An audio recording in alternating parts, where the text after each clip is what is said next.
कहानी शुरू होती है। रात का समय था। दीवार घड़ी में 10:20 हो रहे थे।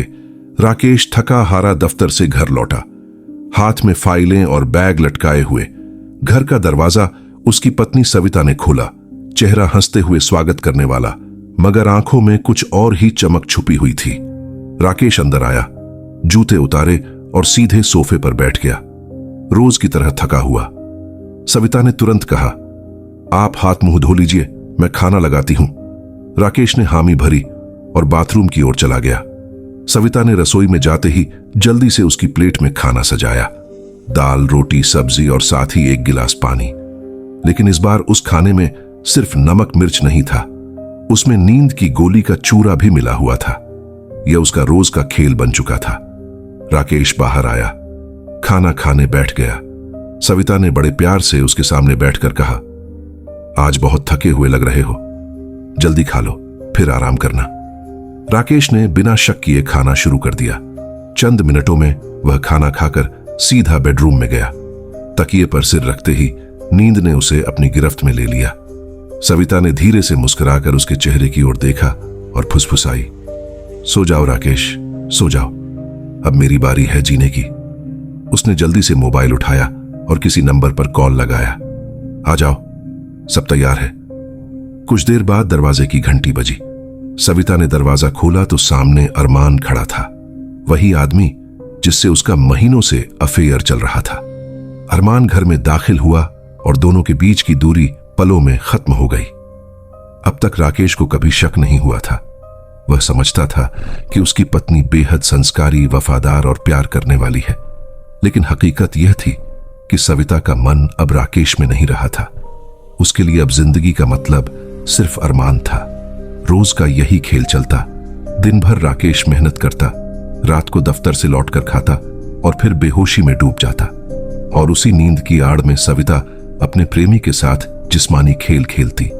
लेकिन कहते हैं ना, अपराध चाहे जितना भी छुपाया जाए, एक ना एक दिन सामने आ ही जाता है। एक रात राकेश को अचानक आधी नींद में झटका सा लगा। उसे लगा जैसे कमरे में कोई परछाई हिल रही हो। आंखें खोलने की कोशिश की, मगर बदन बोझिल था।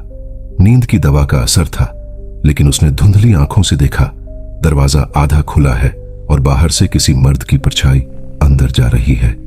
वह फिर सो गया, लेकिन दिमाग के कोने में यह तस्वीर बैठ गई। अगले दिन उसने ऑफिस में काम करते करते सोचा, कल रात मैंने सच में किसी को देखा था या सपने में। उसने इस बात का जिक्र सविता से नहीं किया, मगर अब उसके मन में शक की दीवार खड़ी हो चुकी थी। राकेश ने सोचना शुरू किया कि आखिरकार ऐसा क्या है कि वह रोज खाना खाते ही गहरी नींद में चला जाता है। पहले उसे लगता था कि शायद थकान है, मगर अब शक गहराने लगा था। उसने ठान लिया कि आज वह कुछ अलग करेगा। उस दिन जब सविता ने उसकी प्लेट में खाना परोसा तो राकेश ने छुपकर एक चाल चली। उसने प्लेट से थोड़ा खाना उठाकर अपनी जेब में रख लिया ताकि बाद में किसी डॉक्टर को दिखा सके। बाकी खाना उसने वैसे ही खा लिया। रात को हमेशा की तरह वह सोने का नाटक करने लगा। आंखें बंद कर लीं, मगर मन और कान पूरे सतर्क थे। करीब आधे घंटे बाद उसने महसूस किया कि सविता मोबाइल पर बात कर रही है। धीरे से फुसफुसाकर कह रही थी, हाँ सब ठीक है, वह सो चुका है, आ जाओ। राकेश के सीने में गुस्से की आग भड़क उठी। उसका शक अब हकीकत में बदल चुका था। दरवाजे की घंटी बजी। सविता ने दरवाजा खोला और अरमान अंदर आया। दोनों हंसते बतियाते बेडरूम की ओर बढ़े, लेकिन इस बार राकेश सोया हुआ नहीं था। वह पलंग से उठ बैठा, आंखों में आग, हाथ में टेबल लैंप उठा लिया। अचानक तेज आवाज में चिल्लाया, सविता, ये सब क्या है? सविता और अरमान दोनों हक्के बक्के रह गए। उनके चेहरे का रंग उड़ गया।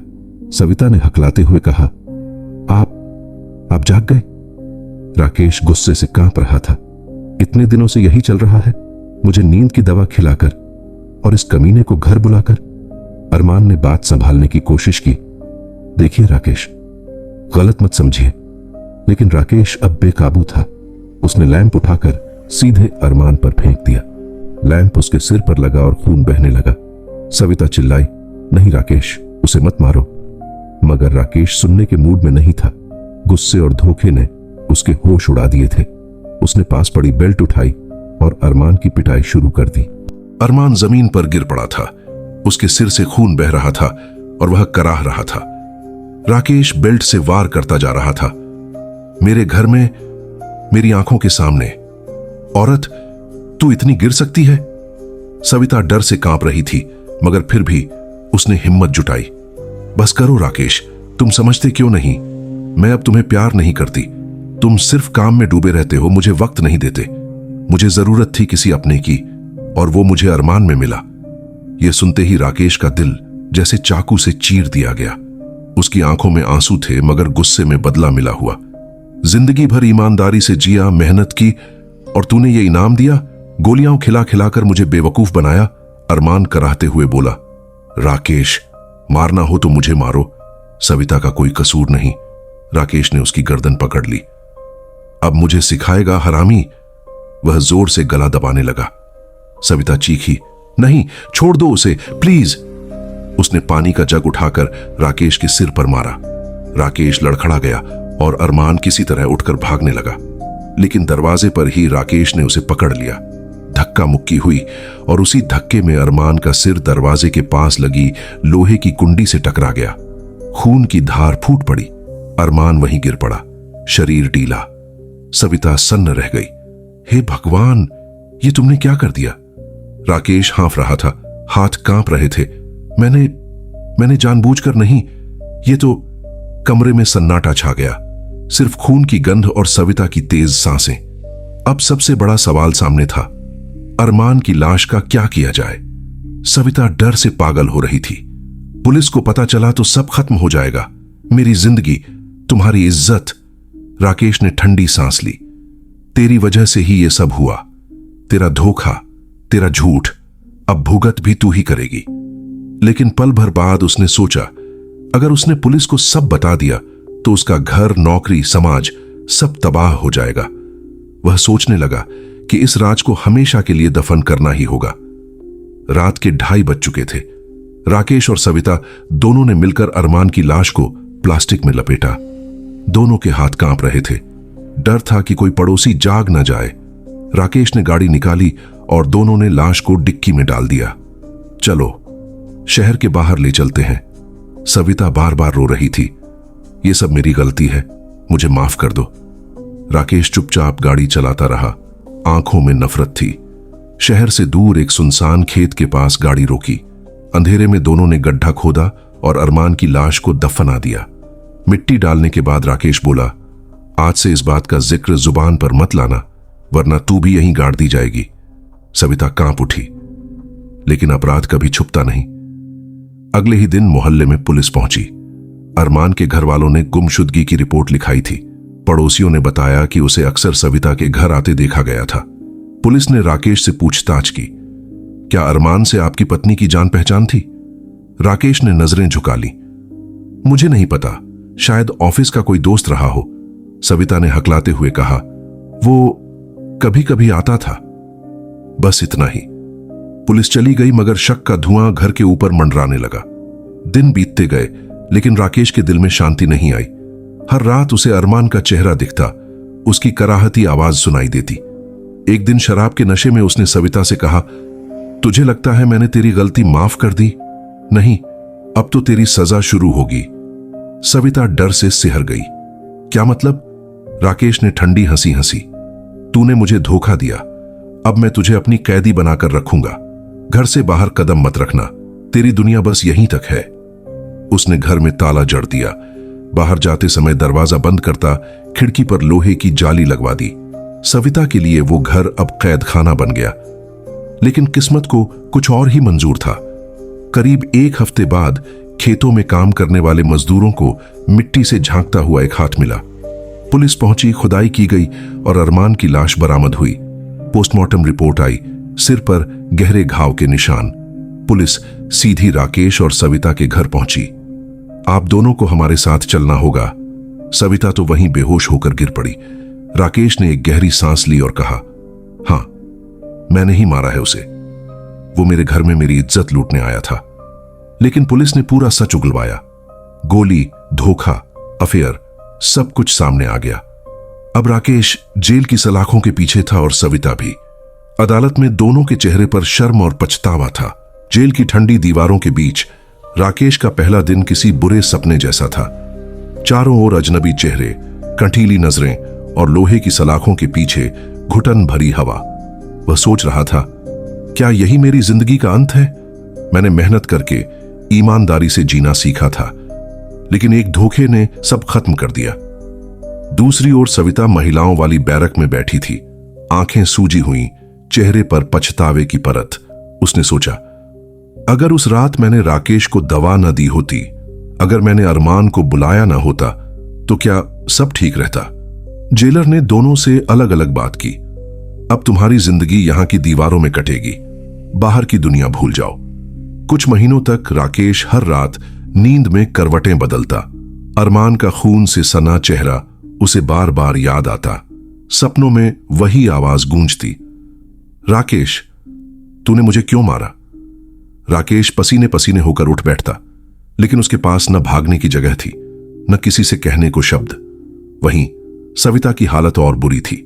बैरक की औरतें उसे ताने मारती, शौहर को धोखा दिया और आशिक को मरवा दिया। ऐसी औरत को तो पत्थर से मारना चाहिए। सविता बस चुप रहती। हर ताना उसके सीने में चाकू बनकर उतरता। 6 महीने बाद कोर्ट में अपील हुई। वकील ने दलील दी कि हत्या अचानक गुस्से में हुई थी, प्लान करके नहीं। मगर जज ने साफ कहा, अगर सिर्फ गुस्से में हत्या हुई होती तो ठीक था, लेकिन यहां तो धोखा, दवा और षड्यंत्र साफ दिखाई देता है। सजा वहीं रहेगी। यह सुनकर दोनों की उम्मीद की आखिरी डोर भी टूट गई। अब राकेश जेल में धीरे धीरे कठोर हो गया था। वह दूसरों कैदियों से दूरी बनाए रखता।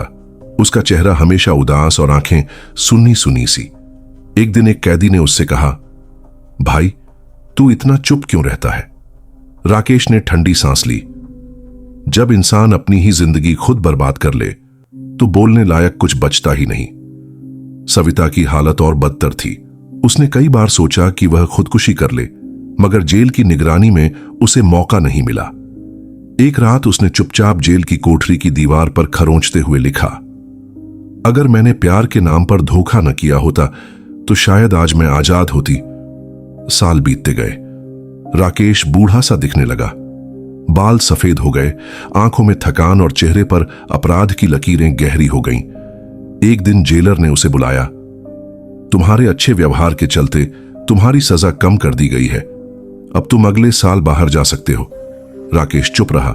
उसने कहा, बाहर जाऊंगा तो किसके पास? मेरा घर बर्बाद हो चुका है, मेरे लिए तो जेल ही सच है। सविता ने भी यही सुना। उसने रोते हुए कहा, मैं बाहर जाकर भी क्या करूंगी? समाज थूक देगा। मेरे मायके ने पहले ही नाता तोड़ लिया है। वह अकेली और टूटी हुई औरत थी। आखिरकार वह दिन आया जब राकेश को जेल से रिहाई मिली। सलाखों से बाहर निकलते हुए उसने पीछे मुड़कर देखा। वही दीवारें, वही बंद दरवाजे, लेकिन अब उसके दिल में सिर्फ खालीपन था। बाहर कोई लेने नहीं आया, न परिवार न दोस्त। वह अकेला था। सविता अब भी जेल में थी। उसने खिड़की से देखा कि राकेश बाहर निकल रहा है। उसकी आंखों से आंसू बह निकले। काश मैं वक्त को पलट सकती तो शायद सब बदल जाता। राकेश ने बाहर की दुनिया देखी। सब कुछ बदल चुका था। उसका पुराना घर बिक चुका था। ऑफिस में उसकी नौकरी किसी और के पास थी। वह सड़कों पर अकेला भटकता रहा। लोग उसे पहचानते भी नहीं थे। एक रात वह मंदिर की सीढ़ियों पर बैठा था। उसने ऊपर आसमान की ओर देखा और बुदबुदाया, हे भगवान, इंसान की जिंदगी में सबसे बड़ा अपराध धोखा है। धोखा जो इंसान अपने सबसे करीबी को देता है, और उसका अंजाम यही बर्बादी है। उसकी आंखों से आंसू बहने लगे। दूसरी तरफ सविता अब भी जेल की सलाखों के पीछे थी। हर रोज वही सपनों में देखती, राकेश और उसका टूटा हुआ घर। एक दिन उसने अपनी सहेली कैदी से कहा, अगर मुझे फिर से जीने का मौका मिलता तो मैं अपने पति को कभी धोखा न देती। उसकी सहेली ने जवाब दिया, लेकिन जिंदगी दोबारा मौका नहीं देती। यही तो इसकी सबसे बड़ी सजा है। आखिरी मोड़ पर राकेश अकेलेपन और पछतावे के बोझ से टूटकर कुछ सालों बाद चल बसा। उसकी मौत की खबर जेल तक पहुंची। सविता ने सुना तो जमीन पर गिर पड़ी। उसने रोते हुए कहा, अब मैं कभी माफी भी नहीं मांग पाऊंगी। और वहीं बैरक की ठंडी जमीन पर बैठी वह सिसकती रही। आगे की कहानी।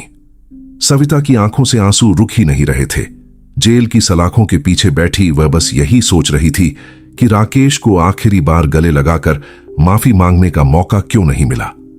राकेश की मौत की खबर ने उसके भीतर सब कुछ तोड़ दिया। उस रात उसने खाना भी नहीं खाया। बैरक की दीवार से सिर टिकाकर फुसफुसाई, राकेश, तुम चले गए, लेकिन मेरी सजा तो अभी भी बाकी है।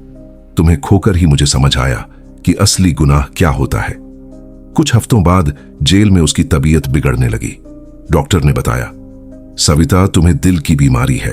अगर दवाएं ठीक से न लीं तो मुश्किल हो सकती है। वह हंस पड़ी। मेरे लिए मौत ही सबसे बड़ी दवा है डॉक्टर साहब। शायद वहीं जाकर राकेश से मिल पाऊं। समय बीतता गया। सालों बाद सरकार की ओर से कुछ कैदियों को अच्छे व्यवहार के आधार पर रिहाई मिली। उनमें सविता का नाम भी शामिल था। जब जेलर ने उसे बताया तो वह चुपचाप बैठी रही। अब तुम बाहर जा सकती हो, आजाद जिंदगी जी सकती हो, सविता ने हल्की हंसी में जवाब दिया। जिंदगी? वो तो मैंने बहुत पहले खो दी थी। अब बाहर सिर्फ एक वीरान रास्ता है। रिहाई के दिन जब वह जेल के दरवाजे से बाहर निकली तो उसकी आंखें धूप से चौंधिया गईं, लेकिन दिल में सन्नाटा था। कोई लेने नहीं आया। मायका पहले ही नाता तोड़ चुका था और ससुराल तो बर्बाद हो गया था। वह सीधे उसी पुराने मोहल्ले की तरफ चली जहां कभी राकेश के साथ रहती थी। घर अब किसी और का था। दरवाजे पर खड़े बच्चे ने कहा, आंटी, ये घर तो हमने खरीदा है। आप कौन हैं? सविता ने बस इतना कहा, मैं इस घर की परछाई हूं, और धीरे धीरे वहां से चली गई। अब उसके लिए न कोई घर था न कोई अपना। उसने पास के एक आश्रम का सहारा लिया। वहां वह बीमार और टूटी हुई औरतों की सेवा करने लगी। लोग पूछते, तुम यहां क्यों आई हो?